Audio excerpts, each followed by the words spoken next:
ആദ്യം അഡ്വക്കേറ്റ് ഹരീഷ് വാസുദേവൻ, ഇന്നലെ ആരോഗ്യമന്ത്രി വീണ ജോർജിനെതിരെയുണ്ടായ സംഭവത്തിൽ വാദപ്രതിവാദങ്ങൾ തുടരുകയാണ്. ഇവിടെ തെളിവ് ചോദിച്ചും ഒപ്പം തന്നെ അധിക്ഷേപം നടത്തിയും ന്യായീകരണങ്ങൾ നിരത്തിയുമാണ് കോൺഗ്രസ് ഈ വിഷയത്തോട് പ്രതികരിക്കുന്നത്. ഇങ്ങനെയാണോ ഇതുപോലുള്ള ഒരു സംഭവത്തിൽ പ്രതികരിക്കേണ്ട വിധം? അല്ല, അവരുടെ പ്രവർത്തകരുടെ വിശ്വാസം, അവരുടെ പ്രവർത്തകരിൽ അവരുടെ പാർട്ടിക്കുള്ള വിശ്വാസം അടിസ്ഥാനപ്പെടുത്തി അവർക്ക് പറയാൻ പറ്റുള്ളൂ. വിഷ്വലിൽ എവിടെയും അങ്ങനെ ഒരു ആക്രമണം നടന്നിട്ടില്ല. അങ്ങനെ ഒരു ആക്രമണത്തെ സംബന്ധിക്കുന്ന എന്തെങ്കിലും തെളിവുകൾ കൊണ്ടുവരുന്ന സാഹചര്യത്തിൽ മാത്രമേ അങ്ങനെ ഒരു കാര്യം അംഗീകരിക്കാൻ പറ്റുള്ളൂ. മാത്രമല്ല, ബഹുമാനപ്പെട്ട മന്ത്രി അതിനുശേഷം ചിരിച്ചുകൊണ്ട് മാധ്യമപ്രവർത്തകരോട് സംസാരിക്കുന്നുണ്ട്. അതേ, വലിയ കുഴപ്പങ്ങളൊന്നും സംഭവിച്ചിട്ടില്ല. അതിനുശേഷം കഴുത്തിന് വേദനയുണ്ടെന്ന് അടുത്ത പ്ലാറ്റ്ഫോമിൽ ചെന്നപ്പോൾ പറയുന്നുണ്ട്. സാഹചര്യങ്ങളുടെ അടിസ്ഥാനത്തിൽ ഒരു തീരുമാനത്തിൽ അവരുടെ പാർട്ടിയുടെ പ്രവർത്തകരെ വിശ്വസിച്ചുകൊണ്ടുള്ള ഒരു തീരുമാനമാണ് അവരുടെ പാർട്ടി പറയുന്നത്. അതിന് മറിച്ചുള്ള ഒരു തെളിവോ സംഗതികളോ ഒന്നും പുറത്തു വരാത്ത സ്ഥിതിക്ക് അവർക്ക് അത്തരത്തിലുള്ളൊരു നിലപാട് സ്വീകരിക്കുന്നതിന് എന്തെങ്കിലും ധാർമ്മികമായ പ്രശ്നമുണ്ടെന്ന് ഞാൻ കരുതുന്നില്ല. പക്ഷേ എനിക്ക് വ്യക്തിപരമായി അറിയാവുന്ന ഒരാളാണ് ശ്രീ വീണ ജോർജ് എന്ന് പറയുന്നത്. അതുകൊണ്ട് എന്നെ സംബന്ധിച്ചിടത്തോളം അവർ കള്ളം പറയില്ല എന്ന് വിശ്വസിക്കാനാണ് എനിക്കിഷ്ടം. അതാണ് താല്പര്യം. അങ്ങനെയാണ് ചരിത്രം. അതുകൊണ്ട് തന്നെ അവരൊരു സീസൺഡ് പൊളിറ്റീഷ്യൻ ഒന്നുമല്ല. അവർക്ക് വേദനയുണ്ടായി, അവരത് റിപ്പോർട്ട് ചെയ്തു, ആശുപത്രിയിൽ പോയി, അവരതിന് ചികിത്സ എടുത്തു. അവിടെ ഒരു നേരിട്ടുള്ള ഒരു അറ്റംപ്റ്റ്, അവർക്ക് നേരെ വടി ഉള്ള ഒരു കൊടിയുമായി പാഞ്ഞെടുക്കുന്ന ഒരു വിഷ്വൽ നമ്മൾ കാണുന്നുണ്ട്. അവരുടെ ഇടയിലേക്ക് ഇടിച്ചു കയറുന്നത് നമ്മൾ കാണുന്നുണ്ട്. അപ്പോൾ സ്വാഭാവികമായിട്ടും അതിനിടയിൽ അവർക്ക് പരിക്ക് പറ്റിയിട്ടുണ്ട്. ആ പരിക്ക് എത്രമാത്രം ഗുരുതരമാണെന്നുള്ളത് ഡോക്ടർമാരാണ് പറയേണ്ടത്.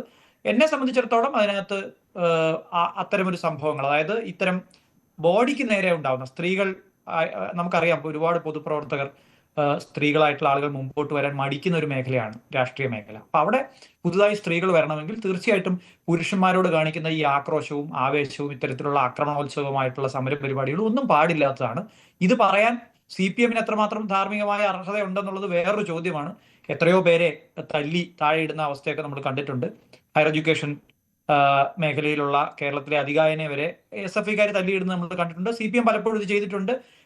കഴിഞ്ഞ തവണ മുഖ്യമന്ത്രിക്ക് തന്നെ കണ്ണൂരിൽ ഉണ്ടായിട്ടുണ്ട്.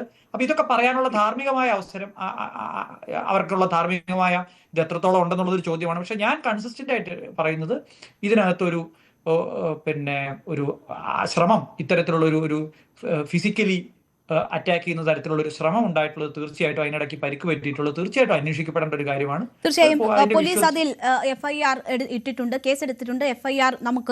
FIRന്റെ കോപ്പി നമുക്ക് മുന്നിലുണ്ട്. മാരകായുധം അല്ലെങ്കിൽ ആയുധം ഉപയോഗിച്ചുള്ള ഒരു ആക്രമണത്തിനുള്ള ശ്രമം നടന്നു, കൊല്ലട എന്ന് ആക്രോശിച്ചുകൊണ്ട് അടുത്തു എന്നതാണ് FIRൽ ഉൾപ്പെടെ പറയുന്നത്. ഹരീഷ്, ഞാനിവിടെ ചോദിക്കുന്നത്, രാഷ്ട്രീയ പാർട്ടികൾ പല വിധത്തിലുള്ള പ്രതിഷേധങ്ങളിൽ ഇതുപോലെ ഏർപ്പെടാറുണ്ട്. ജനാധിപത്യത്തിൽ പ്രതിഷേധത്തിന് ഒരു സ്ഥാനമുണ്ട്. തിരുത്തപ്പെടേണ്ടത് തിരുത്തണം, അതിനുവേണ്ടി പ്രതിഷേധങ്ങൾ നടത്തേണ്ടുന്ന സാഹചര്യവും ഉണ്ടാകും. ആ കാര്യങ്ങളിലൊന്നും ഒരു സംശയമില്ല. പക്ഷേ ഇവിടെ മന്ത്രിയുടെ അടുത്ത് വരെ പ്രവർത്തകർ എത്തുന്നു, അവിടെ അങ്ങനെ ഒരു പ്രതിഷേധം ഉണ്ടാകുന്നു എന്നത് ദൃശ്യങ്ങളിൽ നിന്ന് വ്യക്തമാണ്. മന്ത്രി ഈ രീതിയിൽ അസ്വസ്ഥത അനുഭവിക്കുന്നു എന്ന് പറയുന്നു, അതിൽ മെഡിക്കൽ സപ്പോർട്ട് തേടിയിട്ടുമുണ്ട്. അതിനെക്കുറിച്ച് ഒരു ചർച്ച വരുമ്പോൾ അല്ലെങ്കിൽ പ്രതികരിക്കേണ്ടുന്ന സാഹചര്യങ്ങൾ വരുമ്പോൾ അവരെ ഏറ്റവും മുതിർന്ന നേതാക്കൾ വരെ നടി എന്ന് വിളിച്ച് ആക്ഷേപിക്കുകയാണ്, അധിക്ഷേപിക്കുകയാണ്.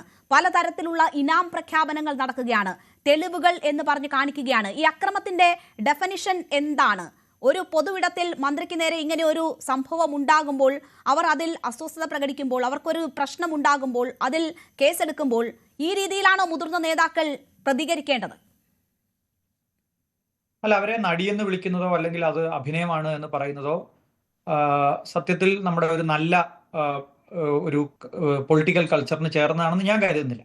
പക്ഷേ അത് സംഭവിക്കാനുള്ള സാഹചര്യം ഉണ്ടാക്കുന്ന ഒരുപക്ഷെ ശ്രീ വീണ ജോർജിന്റെ കുറ്റമായിരിക്കില്ല. ഞാൻ മനസ്സിലാക്കുന്നത്, അതിനുശേഷം വന്നിട്ടുള്ള പ്രഖ്യാപനങ്ങളും പ്രതിഷേധങ്ങളും ഒക്കെ നോക്കും. അവരെ കൊല്ലാനുള്ള ശ്രമമുണ്ടായി എന്ന് പാർട്ടി സെക്രട്ടറി പറഞ്ഞു എന്നാണ് നിങ്ങൾ റിപ്പോർട്ട് ചെയ്യുന്നത്. ഞാൻ ഇന്ന് കോടതിയിലായിരുന്നു, എനിക്ക് ആ വാർത്തയൊന്നും കാണാൻ പറ്റിയില്ല. പക്ഷേ അങ്ങനെ പറഞ്ഞിട്ടുണ്ടെങ്കിൽ ഈ അപ്പുകുട്ട ഓവറാക്കല്ലേ എന്നൊരു സിനിമയിൽ പറയുന്നത് പോലെയാണ് എനിക്ക് തോന്നുന്നത്. അതായത് ഒരാൾക്ക് പരിക്ക് പറ്റി, അവർ ആശുപത്രിയിലാണ് എന്ന് പറയുന്നത് വരെയുള്ളത് ഓക്കെയാണ്. അതിനുശേഷം അതിനെ പൊലിപ്പിച്ച് ഈ കൊലപാതകത്തിനുള്ള ശ്രമമാണെന്നൊക്കെ പറഞ്ഞാൽ, ഇത് നമ്മൾ കോളേജ് രാഷ്ട്രീയത്തിൽ മാത്രമാണ് ഇങ്ങനെയൊക്കെ കാണുന്നത്, അല്ലാതെ അതിനപ്പുറത്തേക്ക് കാണുന്നില്ല. അപ്പൊ അതിനോട് സ്വാഭാവികമായിട്ടും റെസ്പോണ്ട് ചെയ്യുമ്പോൾ അതേ നിലവാരത്തിലുള്ള റെസ്പോൺസ് ഉണ്ടാവും. പക്ഷെ ഞാൻ പറഞ്ഞില്ല, ഇതെല്ലാം അൾട്ടിമേറ്റ്ലി റിഗ്രസീവ് ആയിട്ടുള്ള ഒരു പൊളിറ്റിക്സിലേക്കാണ് പോകുന്നത്. ഒരു സ്ത്രീ പൊതുസ്ഥലത്ത് വെച്ച് ശാരീരികമായി എന്താ പറയുക കൈകാര്യം ചെയ്യപ്പെടുന്ന രീതിയിൽ പോലീസ് പ്രൊട്ടക്ട് ചെയ്തുകൊണ്ട് മാത്രം ഉണ്ടാകുന്ന ഒരു സംഗതിയിൽ നിന്ന് പ്രൊട്ടക്ട് ചെയ്യപ്പെടുക, അവരുടെ കഴുത്തിന് ഒരു പരിക്ക് പറ്റുക, അവർ ആശുപത്രിയിൽ അഡ്മിറ്റ് ആവുക, അതിന്റെ ചികിത്സ തേടുക, അതുവരെയുള്ള കാര്യങ്ങളെല്ലാം നമ്മുടെ മുമ്പിലുണ്ട്. അപ്പൊ പിന്നെ അവര് നടിയാണെന്നും മറ്റും പറഞ്ഞ് ആക്ഷേപിക്കുന്ന, അവരനുഭവിക്കുന്ന വേദനയല്ല എന്നൊക്കെ പറയുന്നത് പൊളിറ്റിക്സിൽ ഒട്ടും ചേർന്ന കാര്യമല്ല. ഇത് രണ്ടും ഞാൻ പറയുന്നത്, ഇത് രണ്ട് കാര്യവും, അതായത് അവരെ കൊല്ലാൻ ശ്രമിക്കുന്നു എന്ന് പറയുന്നതും ഈ ഇലക്ഷൻ കാലത്ത് പറയുന്ന ഒരു നുണയാണ്. അതുപോലെ തന്നെ ഒരു വലിയ മോശപ്പെട്ട കാര്യമാണ് ഇത് അഭിനയമാണെന്നും അല്ലെങ്കിൽ നടിയാണെന്നൊക്കെ പറയുന്നത് എന്നാണ് എൻ്റെ അഭിപ്രായം. തീർച്ചയായും ഒരു കാര്യം കൂടി ഹരീഷ്, ആദ്യഘട്ടത്തിൽ നോക്കൂ, ഇവിടെ ഇപ്പോൾ മന്ത്രിക്ക് ആക്രമം നേരിടേണ്ടി വന്നു, അവർ ആശുപത്രിയിലാകുമ്പോൾ ഇതിന്റെ തെളിവ് എവിടെ എന്ന് ചോദിക്കുകയാണ് മുതിർന്ന നേതാക്കൾ ഉൾപ്പെടെയുള്ളവർ ചെയ്യുന്നത്. ഞങ്ങളുടെ കുട്ടികളാണ് ചെയ്തത് എന്നതിന്റെ തെളിവ് എവിടെ എന്ന് ചോദിക്കുന്നു. രണ്ട് കൂട്ടരും അങ്ങോട്ടും ഇങ്ങോട്ടും ഓരോ തെളിവുകൾ പുറത്തുവിടുകയാണ്. പക്ഷേ അത് ഏതൊക്കെ തലത്തിൽ വരെ നമുക്ക് വിശ്വസനീയമാണ് എന്നത് അറിയുകയും ഇല്ലാത്ത സാഹചര്യം. ഒരുപക്ഷെ ഈ സുരക്ഷാ ജീവനക്കാരുടെ ഭാഗത്ത് നിന്ന് തന്നെയുള്ള പിടിവലിയിൽ ചിലപ്പോൾ മന്ത്രിക്ക് പ്രശ്നമുണ്ടാകാനുള്ള സാധ്യതയുണ്ട്. അവർക്ക് കഴുത്തിനാണ് പരിക്കേറ്റിരിക്കുന്നത്. അപ്പോൾ അതുണ്ടാകാനുള്ള സാധ്യതയുണ്ട്. അപ്പോൾ ഇത് ഏത് അർത്ഥം വരെ, ഏത് തലം വരെ നമ്മൾ ഈ രണ്ട് വാദങ്ങളും എടുക്കണമെന്ന് ഒരു കാര്യമുണ്ടല്ലോ. ഇവിടെ ഇങ്ങനെ തെളിവുകൾ നൽകിക്കൊണ്ട് വേണമോ ഇങ്ങനെ ഒരു കാര്യം സ്ഥിരീകരിക്കാൻ, അല്ലെങ്കിൽ അത് പൊതുമധ്യത്തിൽ അവർക്ക് പറയുമ്പോൾ അതിന് തെളിവ് എന്നത് വേണമോ, അതോ തെളിവില്ലാതെ നടക്കുന്ന അക്രമങ്ങളൊന്നും ഒരു തരത്തിലും ഈ രീതിയിൽ നിലനിൽക്കുന്നതല്ലാതെ ആവുന്ന ഒരു സാഹചര്യമുണ്ടോ? ഈ ഒന്നാമത്തെ കാര്യം, ഈ എല്ലാ സംഭവങ്ങളും നടക്കുന്നത് CCTVയുടെ മുമ്പിലാവണമെന്നില്ല. കേരളത്തിൽ CCTV ഇല്ലാത്ത സ്ഥലങ്ങളാണ് കൂടുതലും. അതുകൊണ്ട് ഇത്തരം സംഗതികൾക്ക് നമ്മൾ കണ്ടതോ അല്ലെങ്കിൽ കാണാൻ ആവശ്യപ്പെടുന്നതായിട്ടുള്ള വിഷ്വൽസ് അല്ല ഇതിന്റെ മാനദണ്ഡം.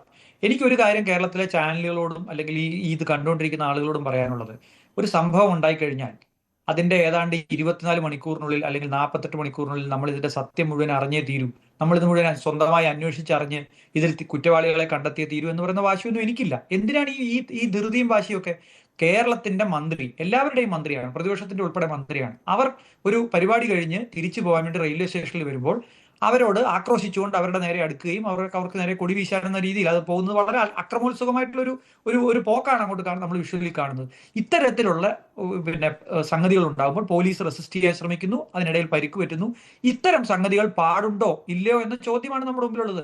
അത്തരത്തിലൊരു സ്ത്രീക്കെതിരെ നടക്കുന്ന അധിക്ഷേപം എവിടെയായാലും അല്ലെങ്കിൽ അക്രമ സ്വഭാവത്തിലുള്ള ഒരു പ്രതികരണം എവിടെയായാലും അത് തെറ്റാണെന്ന് പറയാൻ തയ്യാറാണ്. അത് ഈ ഇലക്ഷൻ കാലം ആയതുകൊണ്ട് എന്തുകൊണ്ടാണ് UDF അതിന് തയ്യാറാവാത്തതെന്ന് വെച്ചാൽ അത് വളരെ മോശപ്പെട്ട സംഗതിയാണ്. അത്തരം തെറ്റുകൾ ആര് ചെയ്താലും ചെയ്യാൻ പാടില്ല എന്ന് പറയണം. ഇപ്പൊ മുഖ്യമന്ത്രിക്കെതിരെ യാത്രയുടെ സമയത്തുണ്ടായ കരിങ്കൊടി കാണിച്ച സമയത്ത് അവരെ പൂച്ചട്ടി കൊണ്ട് തലയല്ലി പൊളിക്കുന്നത് നമ്മൾ കണ്ടു. അത് രക്ഷാ പ്രവർത്തനമാണെന്നാണ് അന്ന് മുഖ്യമന്ത്രി പറഞ്ഞത്.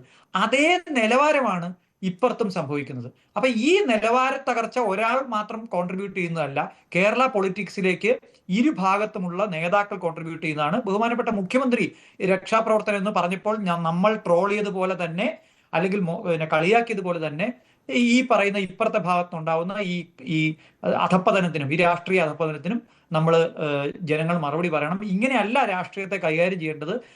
പ്രത്യേകിച്ച് ഒരു സ്ത്രീ ആക്രമിക്കപ്പെട്ടു എന്ന് അവർ പറഞ്ഞാൽ, അതും പ്രാഥമികമായിട്ട് വിഷ്വൽസ് ഉള്ള സ്ഥിതിക്ക് അവരെ മുഖവിലേക്ക് എടുക്കുക, അവർക്ക് എന്താണ് പരിക്കെന്ന് അന്വേഷിക്കുക, അതിനുശേഷം ഇത്തരത്തിലുള്ള നിലവാരം കുറഞ്ഞ ഒരു പ്രതികരണങ്ങളിലേക്ക് പോകാമെന്നാണ് എനിക്ക് തോന്നുന്നത്. തീർച്ചയായും ഞാൻ മറ്റതിഥികളിലേക്ക് കൂടി പോവുകയാണ്. ദയവായി ഹരീഷ് തുടരുമെന്ന് ഞാൻ കരുതുന്നു. ശ്രീ തൗഫീഖ് രാജൻ, നോക്കൂ, ഇന്നലെ തന്നെ ഔദ്യോഗിക പരിപാടിക്കായി കണ്ണൂരിലെത്തിയ മന്ത്രിയെ 4 ഇടങ്ങളിൽ 4 or 5 ഇടത്ത് യൂത്ത് കോൺഗ്രസ് ഒപ്പം തന്നെ. കൂടുതൽ വാർത്തകൾക്ക് News 18 Keralam YouTube channel subscribe ചെയ്യുക.